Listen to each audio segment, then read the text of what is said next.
And we are live. Good evening, everyone. Please make sure to introduce yourself in the comments. Welcome to tonight's Live with Yana live stream. And tonight's topic is how to build IT career after moving to Australia. So thank you so much for finding some time this evening to join our discussion. So how are you going with the lockdown number 5 if you're in Melbourne? So please let me know. I'm extremely lucky to spend this week in actually Queensland. So apology if I have any technical problems today, as I didn't take my laptop with me. So originally I came to Queensland just for 3 days holidays. So I've been here 10 days. So, things happens. And make sure let me know how you're going with the lockdown in Melbourne. Introduce yourself in the comments. Let us know what you do and where you're watching us from, and also join our conversation with your comments and questions. So tonight we're going to talk about how to build IT career after moving to Australia, and Gabor is going to share his valuable insights and real life experience when it comes to starting your career in Australia and challenges you might face along the way. So I'm sure there are a few of you who's experienced the frustration after moving to another country, trying to start your career almost from the beginning sometimes. So it's an incredibly relevant topic. Please tag and share with your friends who need to hear this. So before I'll pass it on to Gabor to introduce himself, I just want to quickly remind you that we're going live on LinkedIn, Facebook, and YouTube. So to watch the replays, please subscribe to my YouTube channel or check out the website, yanamartins.com. So I'm going live every second Wednesday at 5:30 p.m. Melbourne time with various experts from my network, and we're talking about all the things personal branding, LinkedIn, career change, and job search.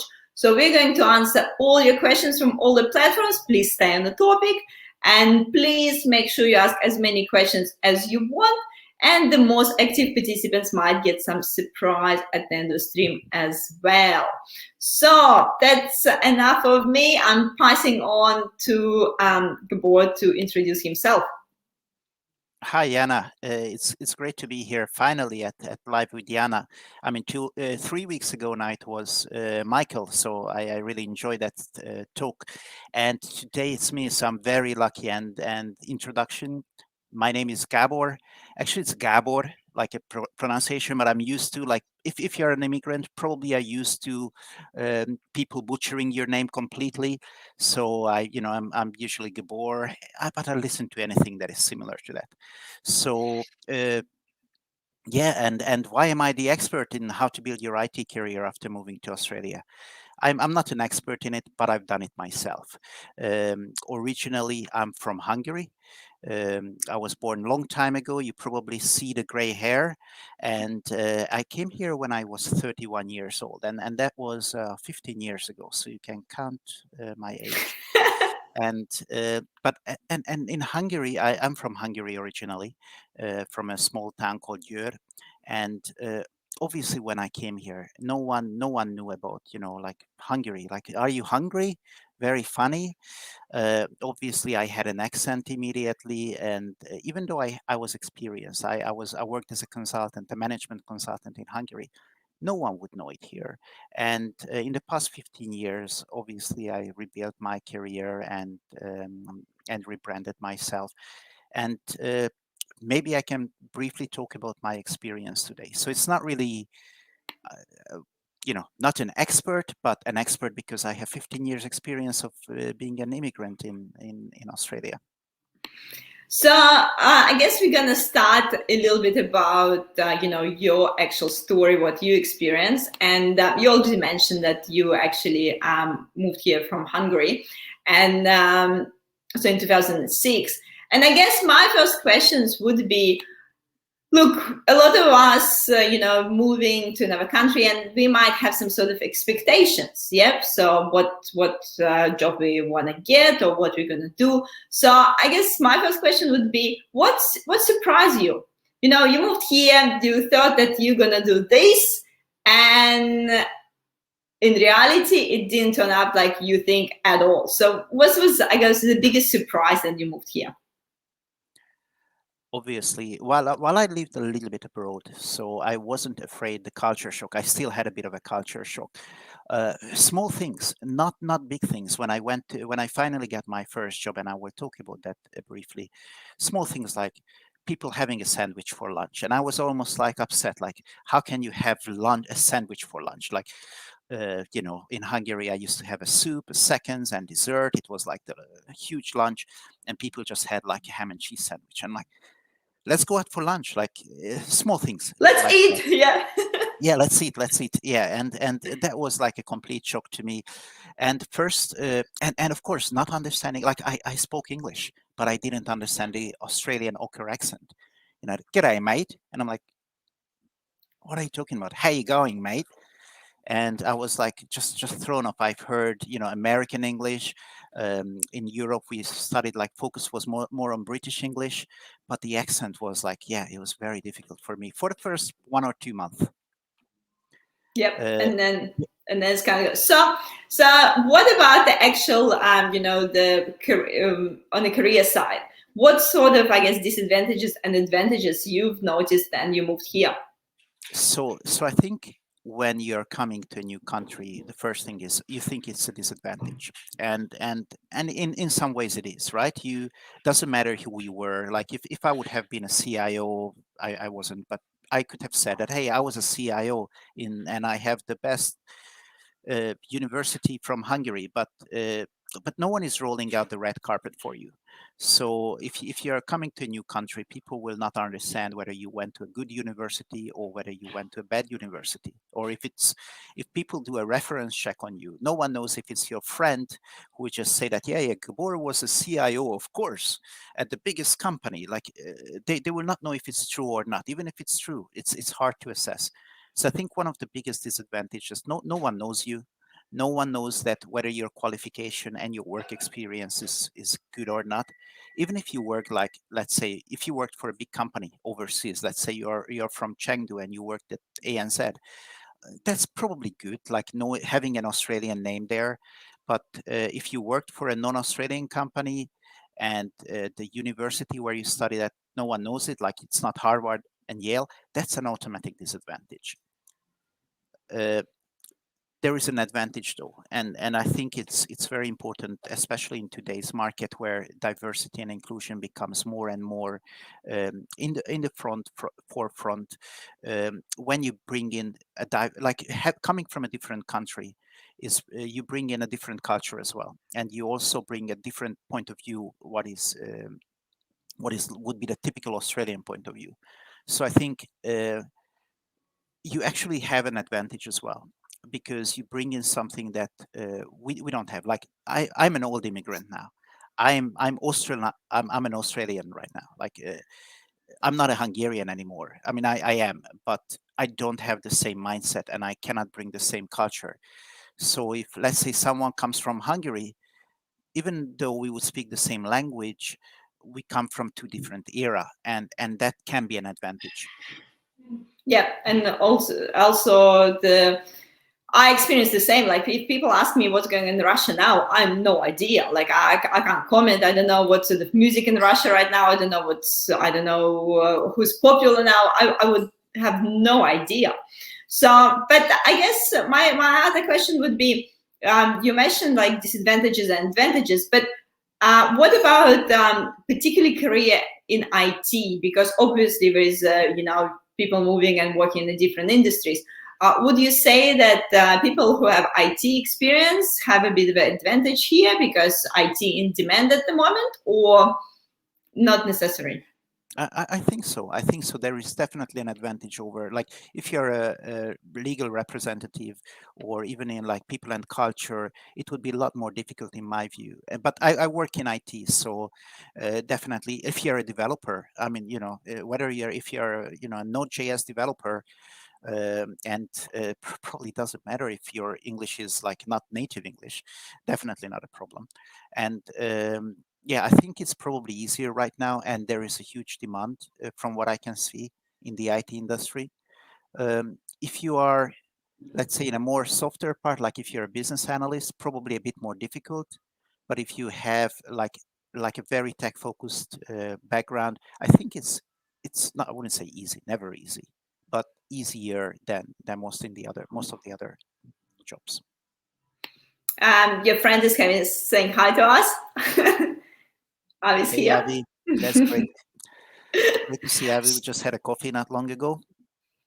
Yeah, the times that we could have coffees. Yeah. Yeah. So obviously, so you mentioned there is some advantages and disadvantages. So, but where would you start? You know, like you come into Australia, you maybe have some sort of jobs in mind. So, would you say you need to have a really set goals, like where you want to be, what sort of career path to take, or you feel like you have to play by ear and go with the flow sometimes? I think it's a bit of a mix. If you don't have any goal, like if you just go with the flow, then you will get where the river takes you, and but so I think it's important to set goals. Uh, at the same time, to manage, you got to manage the expectations. So if you are coming here and you were a CIO or a IT manager, and that's your expectation that, oh, I just come in, apply for a few IT manager jobs, you might get some disappointment. So I think to have a goal is important, and kind of understand like what your specialty is. um, for me, coming from Hungary, I was a consultant. So as a management consultant, I was doing testing jobs. I was doing, some requirements analysis. Sometimes it was more like project management. Whatever the client was, I did the job that they required. But when I came here, and if I say that, oh, I can do anything, it will sound very dodgy. Like it will be, hey, Gabor, what is your specialty? Oh, I can do anything. Just tell me, and I just pay. And people will like, yeah, not trust me. So I had back then, I had a lot of my experience in testing. So my first job was a quality assurance specialist. It was really a testing job, which I only did for 6 months, because as it turned out that Hungarian salary expectations and Australian salary expectations are not really not really in par. And I just started like I was very happy to get my first job, and that's one of the things, managing the expectations. uh, you might not get the top salary that you want. You might take something that is less what you want, but it gets you that crucial experience, not just for your resume, but also for yourself, to understand how does an Australian workplace work, what is the culture like. And to me that was more important. But after 6 months, I realized that I will run out of money, so I had to change, unfortunately, quite early. And I guess it's quite common that sometimes we have to take a step back when we are moving to another country. So you obviously had to take the step back. So do you think that's often the case that people experience? I think so. I even see people who are not in IT, that they do odd jobs, and they are like dumbing down their resumes, because they are overqualified for the jobs that they apply for. And it can be really frustrating that you have good education, you have work experience, and then you have to step back. But sometimes to step ahead, you may need to step back. And there are people who are relatively lucky, and manage to get kind of the same position. But sometimes it's like for me, I started as a tester. I enjoyed it. It was a good workplace. um, but yeah, so to me, sometimes you've got to step back to make the step ahead. And you also mentioned to me before that you've been running a IT meetup group. Oh, very, very good. Yeah, I've been like, I'm a bit of a social butterfly, so I go to lots of meetup groups. I ran before a Japanese meetup group, and one of the I'm a big believer in meetup groups. And in the past 3 years, I've been running a meetup group called Agile Business Analysts and Product Owners. And I meet a lot of the people who are coming from overseas, and they have questions. They don't have a job. And the most frequently asked questions there is like, how do I get a job? Like, I've been applying for role after role after role, and I don't even get callbacks if I'm getting a call. Maybe I'm getting called in an interview, and I never hear again from the recruiter. And and it's a very common challenge. I know people like one of my friends here applied for over 700 jobs till he got his first role. He's from Iran. I think 768. I will not mention his name because I didn't ask for his permission. But he's in IT, and he knows, like he's in my area, like agility, and his first job, I think, took him 768 applications, and at the end he got the job because um, because I sorry, I don't want to beat my own drum, but I managed to talk to the recruiter at the company where I worked at that time, and she said that, oh yeah, of course I would like to listen to him, and then that's how she got his first job through like a personal recommendation to get in for an interview. So Yes. And then I think we see it so common. Then you get a referral or someone introduced you to someone. It just make the introduction so much warmer. Like even then we're connecting through LinkedIn, and if you're sending message to someone saying, "Oh, like such and such recommend me to connect with you," it's already feels like just cold calling. But if the person is doing, I don't know, the chat on LinkedIn and putting you both there, it feels even more warm introduction, and you feel like you probably need to reply to this message. So it's so much power in these referrals, and sometimes it only takes this like one referral to get a job after 700 applications. yeah, so if you are out there, and actually, is it okay to ask the audience where are they from, or Oh, yep. So who's ever in the line, guys, if you can share with us which country you were born in. Yes, so I was born in Russia, as you know, Gabor from Hungary, and I'm always rushing. Gabor is hungry, as we do. So please, if you're still on the line, let us know which country you were born in, and obviously if you also needed to relocate at some point. yeah, no, Here we it's go. good. We have Yeah, John here saying Sri Lanka. it's Johan. Hey, Johan. Johan, I can't pronounce the names, am I? I'm hopeless. I blame my accent. That's a good thing. We can get away with anything. Like It's like, I said sometimes so inappropriate things. I won't recommend it to anyone, but I could get away with it. Not on purpose, I must say, not on purpose. But um, yeah, I think one of my performance reviews, my manager asked me like, what tell me examples of your proactivity, and I said I wanted to say that I kept bugging someone, and I said I kept buggering someone, and he told me that that's not the right way to say it because it means something completely different. Um, small things, and but I could get away with it. It's a good story now. Yeah, and Avi, born in India. Yeah, it's Avi is from Himachal. I actually know that. So, um, but yeah, so coming from a different country has its advantages. And when I met people, especially from India, when they told me that if you're in India, like it matters a lot, like your education, the work experience, your resume.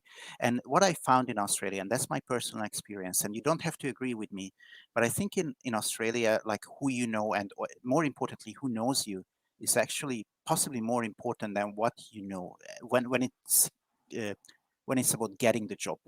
So personal references or someone recommending you, someone knowing you is, I think, is absolutely crucial. Maybe not in this, like not in the even in the I think even in the junior, more like if you start your career, like if you apply for a junior developer role and there are hundreds of people apply, if you have a recommendation, someone says that, oh, I know this person, and she or he is really nice, and you should listen to her or him. That can be an advantage. If you are applying off the street, like usually recruiters, or even if they want to look at all the resumes, they will make shortlists. It will be very hard to know who are the really good people. And what I found as well, that networking, like going to meetups and making sure that people like you, um, not sorry, you still got to be honest, you got to be yourself, not like, hey, I'm such a good person, please refer me, will not work. But but if you go to the same meetup community, you ask questions that are, are Relevant, yeah. relevant. Yeah, absolutely. And people like you, and they said, okay, this guy or girl, asking interesting questions, participating, and when it comes to business analysts, I can name a few business analysts who come to my mind. If people would ask me for recommendation, hey Gabor, we are looking for business analysts, who would you recommend?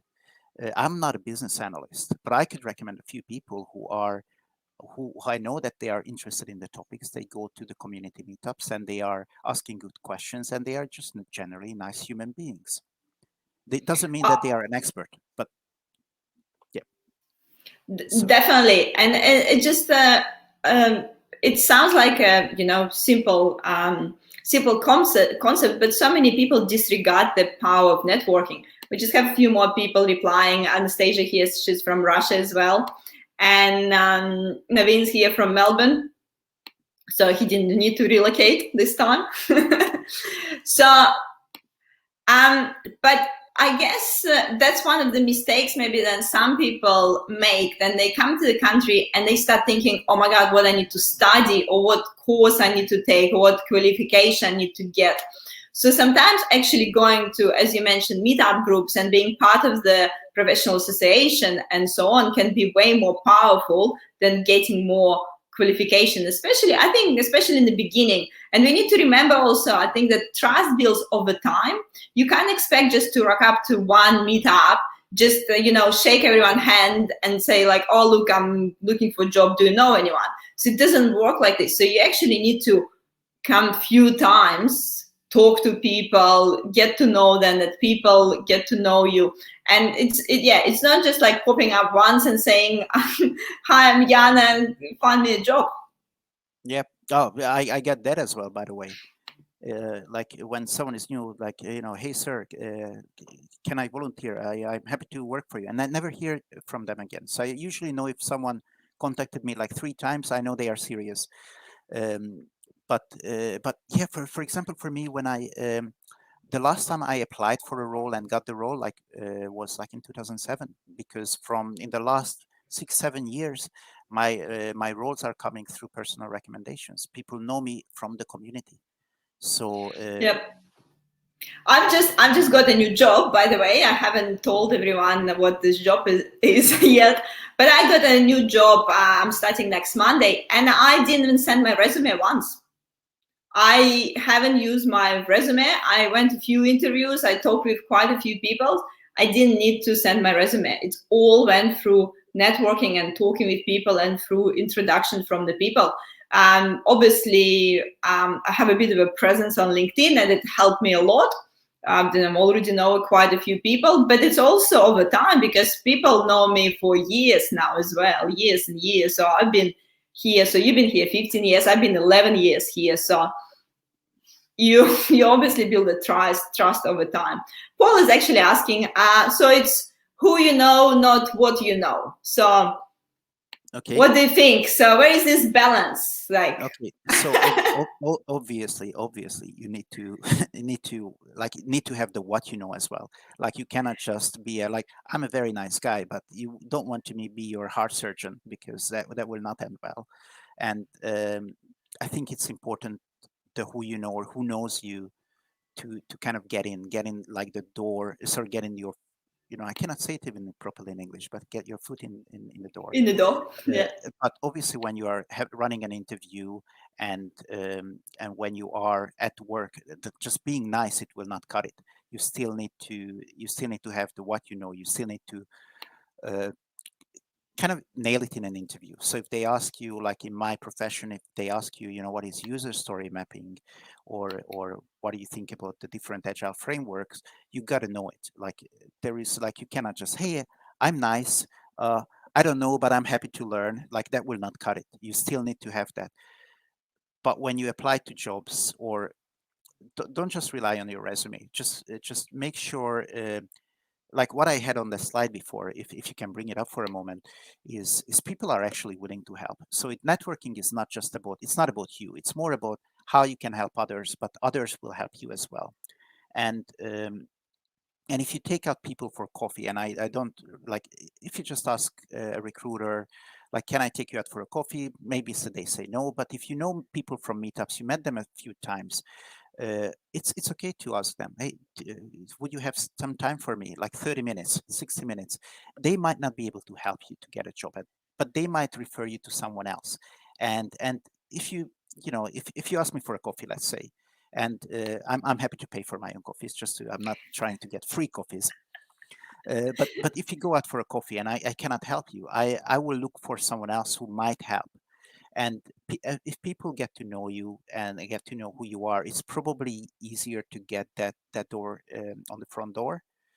But it's still important to know. Like I will not apply for a heart surgeon, even if I'm going to heart surgeon meetups. I'm not, because you still got to know your stuff. But getting another 3 certification and just keep applying, probably I would say less chance of a success in my experience.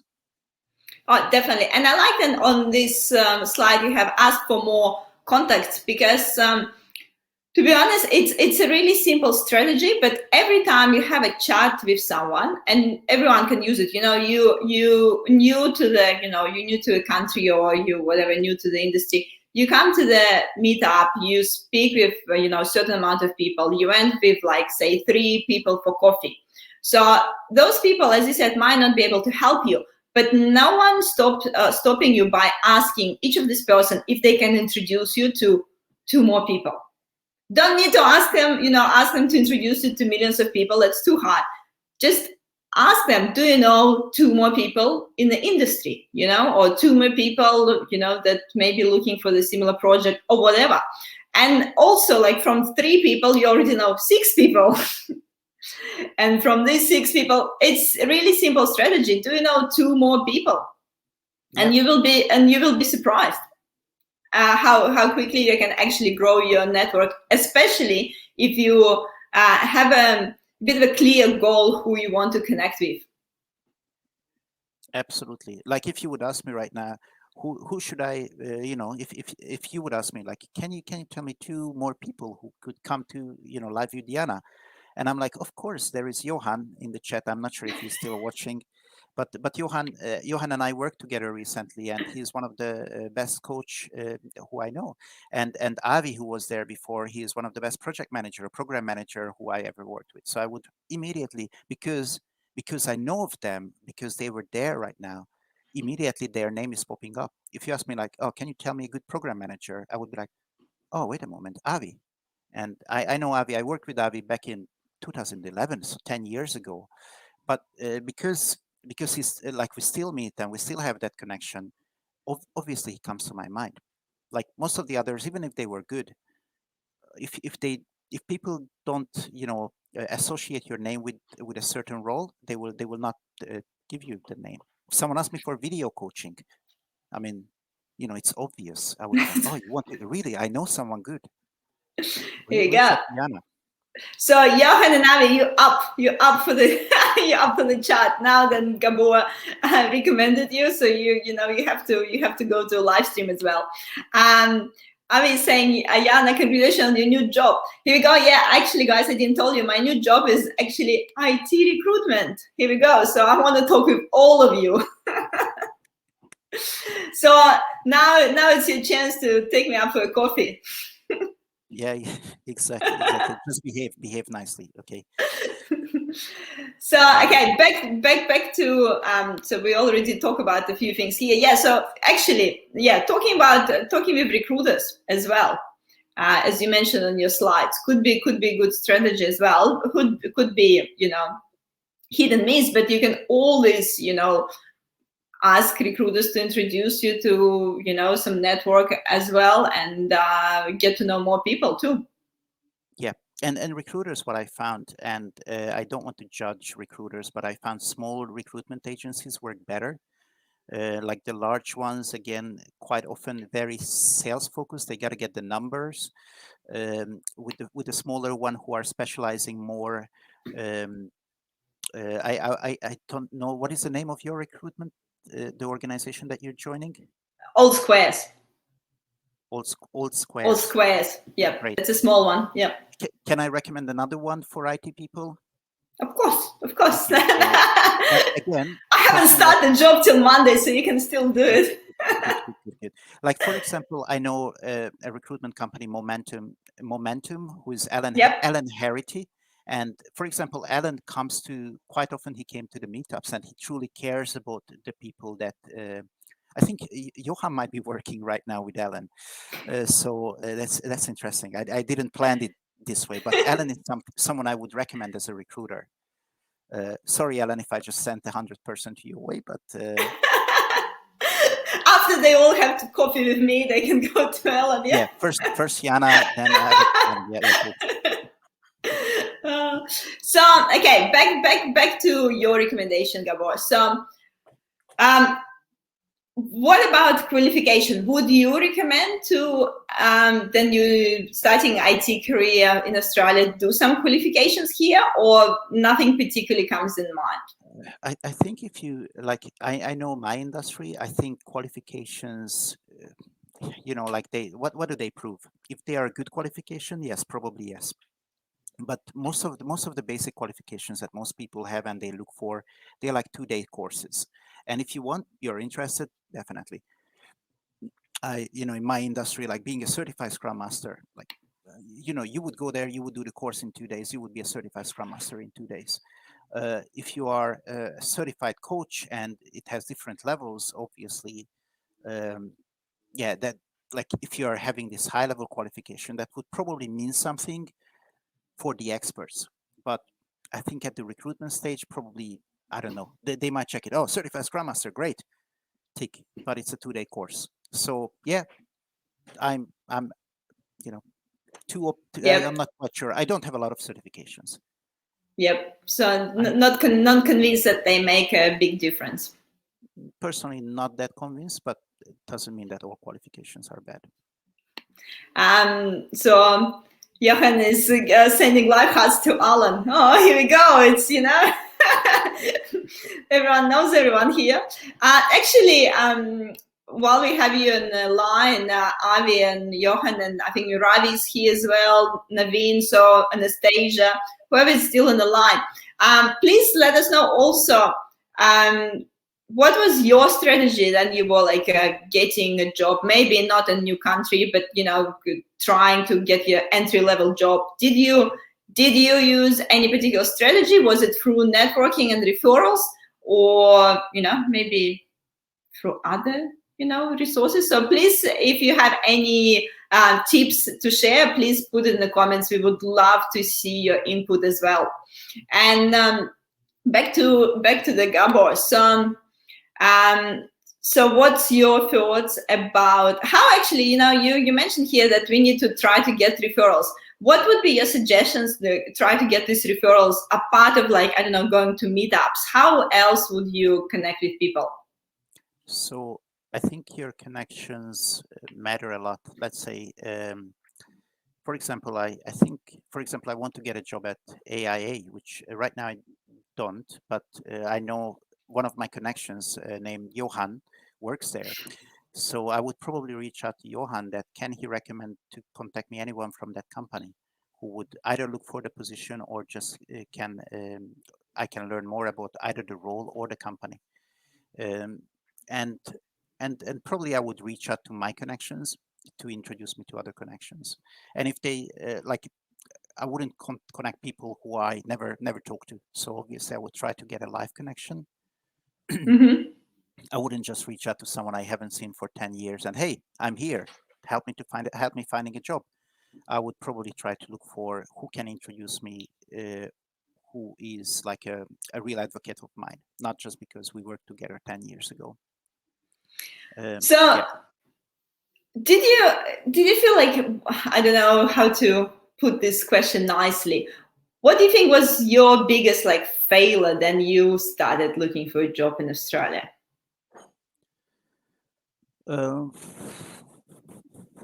biggest failure when I started looking, I was very lucky because I got a job very quickly, very quickly. Like within a month, I found a job.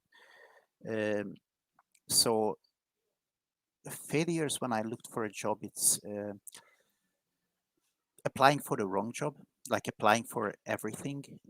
That's more later. Like the next one, when I wanted to find a job and I just okay, I could do this job, I apply. I could do that job, I apply.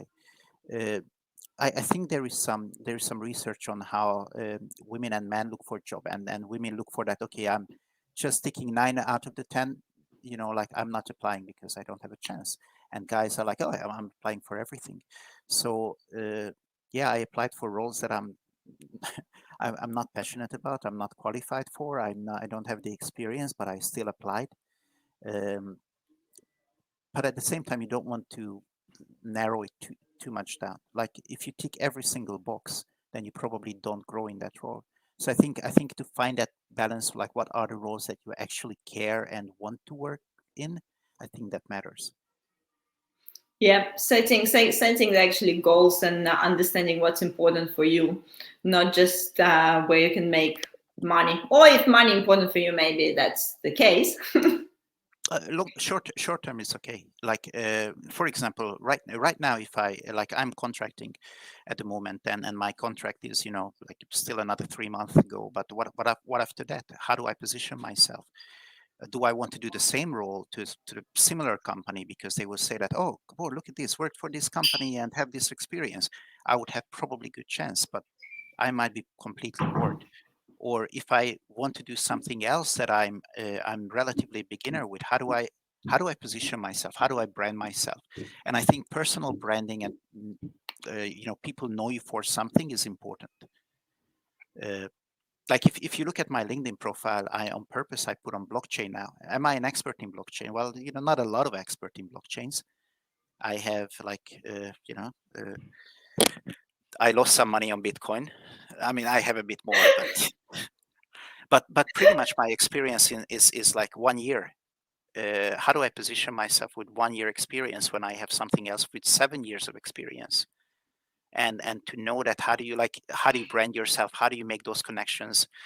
um, Even if you're not a new immigrant, but you're kind of reinventing yourself, I think it's important. Definitely. Navir is saying, try to understand what you really want in your role. Yeah, And I guess we were talking with Michael 2 weeks ago a lot about the actually understanding how you want to plan your career. And I don't know if someone was watching our live stream, but Michael suggests asking yourself the question, what position you want to retire from? I love that question. It's a good question. I mean, you never know. I mean, for me, it's still another, even though I'm old, it's still another 20, 25 years, depending on what is the retirement age by then. Um, but yeah, it might change, and the jobs that we have today might not exist in 20 years. I mean, 20 years ago, was there a Scrum Master? Scrum was there, mid 90s, but no one was a Scrum Master really. Now there are tons of Scrum Master positions, and yeah, I think planning it and what you want to retire from. By the way, I know Michael from the meetup groups, so I met Michael in meetups, and I didn't know that he will speak at your event. And when I saw, I'm like, oh, I know Michael. And I don't know is it a secret? Who do you have in 2 weeks, or you don't know yet? I don't know yet, actually. Probably Johan and Avi. Yeah, probably. And I would say, hey, I know them. No, I actually haven't scheduled the topic for next 2 weeks, so that's the application's open. So and I've been saying, give your all effort for every interview, but also understand when you're wasting time. Actually, Gabor, did you ever have this experience and you came to the job, you already in the interview, and you don't really want this job, but you still need to go to the interview? I had that once, but I found it out at the interview. It's more just like um, and apologies, but there is one company I would never work for. It's Accenture, and I think Johan worked there in the past. But Accenture, I just decided never work for. And I had an interview with a recruitment agent, and the first sentence, well, this position is with Accenture, and I said, well, I'm sorry to interrupt you. It means I'm really rude, and I look really stupid now. but I'm not interested in working for Accenture. And she was very surprised because Accenture has a good brand, a good reputation. Like, why would you not work for Accenture? And I just had, bad experience in the past, and it's maybe bad by me to judge, but I just decided, stupid commitment. I just said, no, I will never work for Accenture. So I didn't Here we waste go. time, but I look stupid. So you didn't ask about. So you know that you're going to be into the position, but you haven't asked which company it's for. Yeah, I didn't. Straight away. Went in. I'm like, I was looking for a job, any job. Yeah. It's Accenture. No, thank you. Yeah. Yeah. So sometimes even just like, good actually example, asking more questions when you talking with the recruiters or looking at the. It's hard sometimes to understand the job description from the ad. It could be quite general in the ad, but trying to ask as many questions when before actually going to actual interview. I was saying, excellent session. Gabor has covered most of the do-it-don'ts very well. If I can add to it, have a clear outline plan with the end goal in mind and take one step at a time. One step at a time been my go-to from the beginning of this year, that's for sure. Setting the achievable goals. I guess again, like I'm repeating myself. Then the Michael said, "What sort of job you want to retire from?" You have your end goal about what position you want to retire from, and then you just kind of set the blocks, or like where I need to be in a 10 years time in this case, or where I need to be in a 15 years time in this case, and trying to set these achievable goals while you're getting to the your dream position. Yeah, and make sure the plan is like, planning is more important than the plan. So planning always, like, I always replan because things change. What you thought that you want to do, you might not want to do. Like 30 years ago, 30, not that long, 20 years ago, I thought, okay, I want to be a CTO at Vodafone. I don't want to do a CTO position at Vodafone. Definitely not. I don't want to work for a big corporate in a C-level position. Definitely not for me. Money is good, but I wouldn't enjoy it. Yeah, and I'm totally agree, Gabor, about resetting your goals, and that plan is more important. Planning is more important than the plan, because I guess when we have a plan in time, we waste less energy of, as Navir mentioned before, going to interviews we don't need to go to. So we do need to have this, plan in our heads, and we can always adjust it as we go. But when we have a set goal, we pretty much just waste less energy and make a decision quicker because we have a plan in time. And in the year, the things change. No one stops us to review our plan and make some adjustments. Cannot agree with you more. Yep, adjustment. Steve is saying, great advice, guys. Going through a big period of transition myself right now, and have just taken up a new job and started 4-year study plan. There you go. Hats off to you, Steve, and congratulations as well. 4-year study plan. There you go. Yeah, and that's good. I think you need to reinvent yourself anyway. Whether if you're a new country, that's, of course, you have to transition because you're in an unfamiliar territory. But even if you have been here for a long time, I think you need to reinvent yourself. Like, today is not like grandparents' time that you get a job and you are in that same job for. I mean, it still happens, but not as typical. And as we progress, like, our children will have, they will change career more times. That's what I hear. And I changed my career a few times as well. Like, I'm always in IT, but when I came here, Hungary, management consulting. Here I started in testing for about 7 years. Then I got into agile. Now I'm trying to get into blockchain.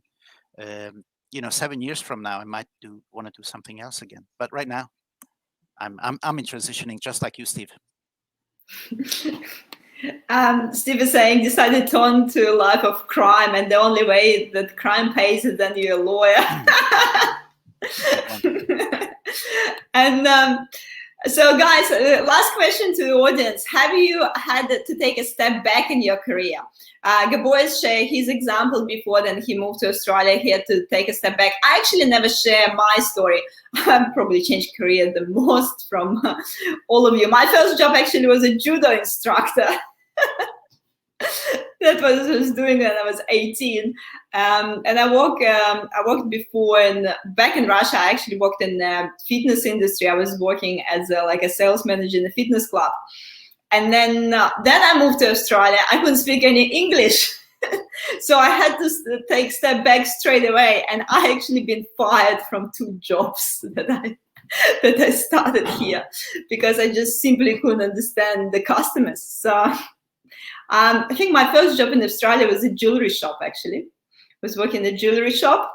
I was great at restocking, but but then the people actually was asking me about something. There was no idea.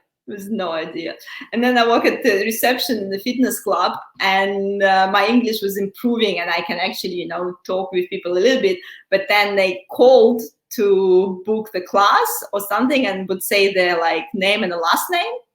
Forget about it. It just and then they would try to spell it, but they would spell it so quickly that no way I could even pick up the first letter.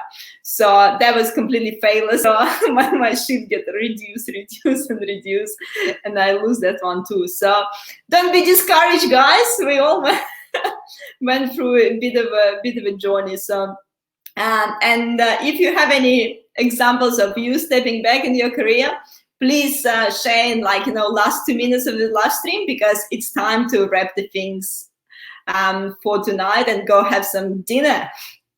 So Gabor, what's your last advice to everyone listening? I really echo what you just said. Don't get discouraged. It can be a tough journey. It can be that you fail first, but just use it as a lesson, and you will be able to get up. You will be able to rebuild your career, build or rebuild your career as an immigrant, or even if you're not an immigrant, but into a completely new area. Don't get discouraged. Just plan, replan, and act on it. And I think you can do it. You can. I can do it. You can do it. We all can do it. Everyone can do it. It takes time, and I think where a lot of us get discouraged and they think that things need to happen quickly, and we put too much pressure on ourselves, where they think I just moved to Australia, and in 2 months I will have a managing role, and that might be a great goal, but sometimes it might be just simply non-achievable and unachievable. So just maybe, sometimes you need to review and think maybe it will take me a year, not 2 months to get this role. Again,